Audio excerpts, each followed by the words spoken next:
ونصلی علی رسول الکریم۔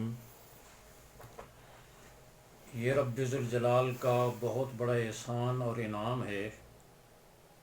کہ اس نے ہمیں دین اسلام جیسی نعمت عطا فرمائی، اور یہ دین کی نعمت اور دینی زندگی، اسلامی معاشرت، صحیح عقائد اور عبادات کی ادائیگی اور پوری اسلامی اور دینی زندگی ہمیں علماء کرام کے واسطے سے سیکھنے کو ملتی ہے۔ یہ اللہ کا شکر ہے کہ وطن عزیز پاکستان میں دینی مدارس اور علماء کی ایک کثیر تعداد موجود ہے، اور آج ہماری زندگیوں میں جتنا دین نظر آتا ہے وہ سب برکت ہے علماء کرام کی۔ آج اگر کسی کے ہاتھ میں تسبیح ہے، کسی کی زبان پہ اللہ کا ذکر ہے، کسی کے ماتھے پر سجدے کا نشان ہے، یا کسی کے گھر سے قرآن کی تلاوت کی آواز آ رہی ہے،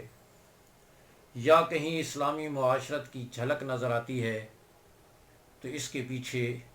علماء کرام کی محنت اور کوشش ہے۔ بچہ دنیا میں قدم رکھتا ہے تو سب سے پہلے علماء ہی اس کے دل و دماغ کو رب کی عظمتوں سے کان میں اذان کہہ کر اسے آشنا کرتے ہیں۔ پھر ساری زندگی حلال حرام اور جائز ناجائز کی تمیز علماء بتاتے ہیں، اور دنیا سے تشریف لے جانے کے بعد جب یہ انسان دنیا سے چلا جاتا ہے تو دنیا سے جانے کے بعد بھی پھر آخری خدمت بھی اس کی تدفین، اس کا جنازہ علماء کرام کرتے ہیں۔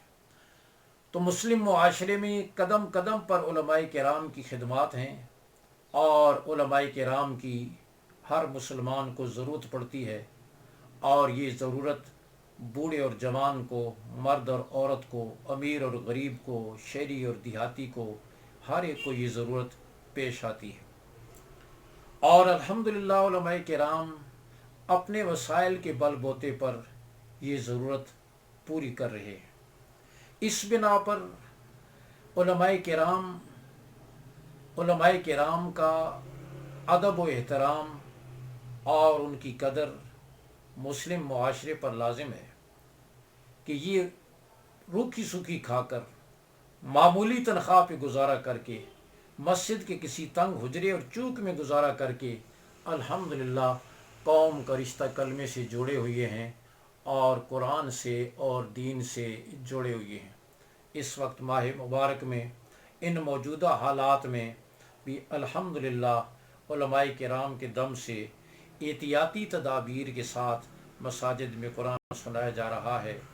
اور نمازیں ہو رہی ہیں۔ تو ان تمام خدمات کے پیش نظر علماء کرام کو قدر کی نظر سے دیکھنا چاہیے، اور پھر خاص طور پر ان حالات میں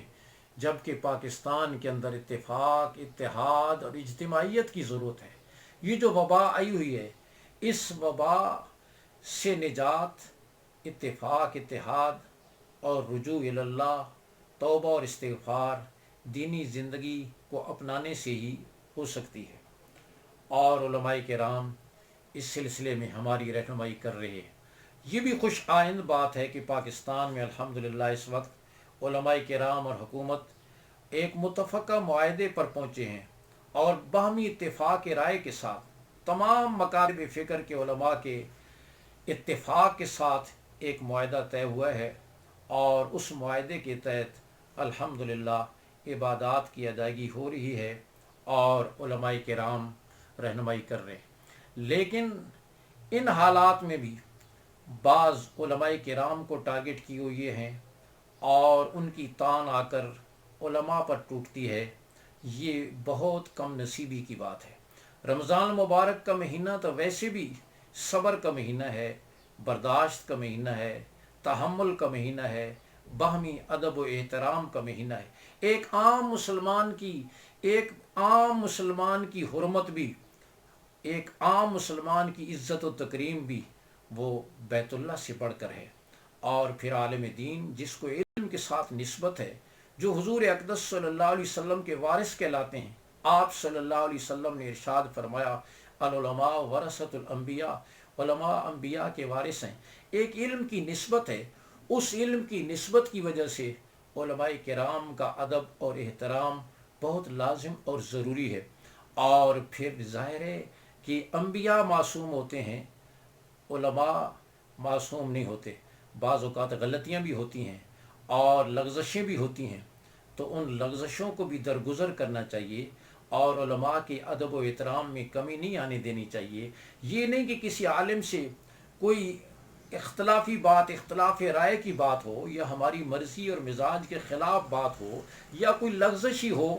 اور ہم ان کی توہین شروع کر دیں، یہ کسی صورت میں مناسب نہیں ہے۔ آج بسا اوقات، بسا کوئی بھی ہو، ہر مسلمان پر علماء کی عزت و توقیر لازم ہے، خواہ وہ صحافی ہو، خواہ وہ ڈاکٹر ہو، خواہ وہ وکیل ہو، خواہ وہ پروفیسر ہو، کسی طبقے سے تعلق رکھتا ہو، تو اس پر علماء کی تکریم لازم ہے۔ اور پھر اگر عالم اس سے غلطی اور لغزش ہو جائے اور وہ اس پر معذرت بھی کرے، تو پھر ظاہر ہے اپنی زبانوں کو اس کی تذلیل سے اور اس کی توہین سے روکنا چاہیے، اور علماء کرام کے ساتھ وابستہ رہنا چاہیے، مساجد کے ساتھ وابستہ رہنا چاہیے، دین کے ساتھ وابستہ رہنا چاہیے۔ اور جتنا علماء کرام کے ساتھ ہم وابستہ رہیں گے اور ان کی عزت و تکریم کریں گے، انشاءاللہ ہمیں دینی اعتبار سے بھی ترقی ہوگی، مساجد بھی آباد ہوں گی، ہمارے معاشرے میں بھی دین آئے گا، ہماری نسلوں میں دین آئے گا، اور اللہ کی رحمتیں نازل ہوں گی۔ رب ذوالجلال ہم سب کو علم اور اہل علم کی قدردانی کی اور دین پر چلنے کی توفیق نصیب فرمائے، اور باہمی اتفاق اور اتحاد کے ساتھ، نیک اعمال کے ساتھ اس ماہ مبارک کی برکتوں کو سمیٹنے کی اللہ ہمیں توفیق عطا فرمائے۔ وآخر الدعوانا ان